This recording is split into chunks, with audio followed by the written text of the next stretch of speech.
Guys, what's up? It's Darkmake here and welcome back to 2-minute tank guides in the Nighthold for LFR, Normal and Heroic. Today we are doing Spellblade Aluriel now. This can be a fairly complicated fight for a lot of pugs and things like that, but it's actually from a tank perspective quite simple, so I will try and keep it simple stupid.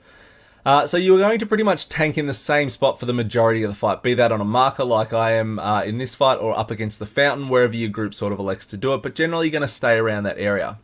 You're going to need two tanks, and those tanks need to stand on top of each other. The reason being is Spellblade does an ability called Annihilate, and you want to share or split the damage from that ability. The tank that is actually tanking Spellblade will get a debuff of Annihilated, which increases physical attack damage by 75%. And on the second one, when they get, excuse me, 2 stacks, you want to use that as your taunt swap. So swap on 2 stacks of Annihilated back and forth for the entire encounter. That is pretty much the way this works, and you need to keep her faced away from the raid. So, she has 3 phases she goes through, which is Frost, Fire, and Arcane. In the Frost phase, when the Frost adds spawn as the tank, you just need to pick them up ASAP so they can be clumped up and cleaved down.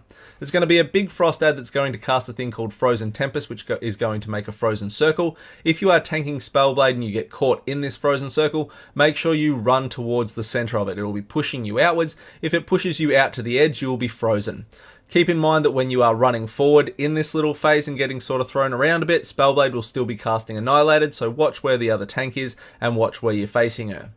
If you are outside a Frozen Tempest when it goes off, meaning you're not in the frozen pool, don't run in it, just stand outside with Spellblade. Once the big ad is dead, there'll be no more Frozen Tempest and you don't have to worry about it.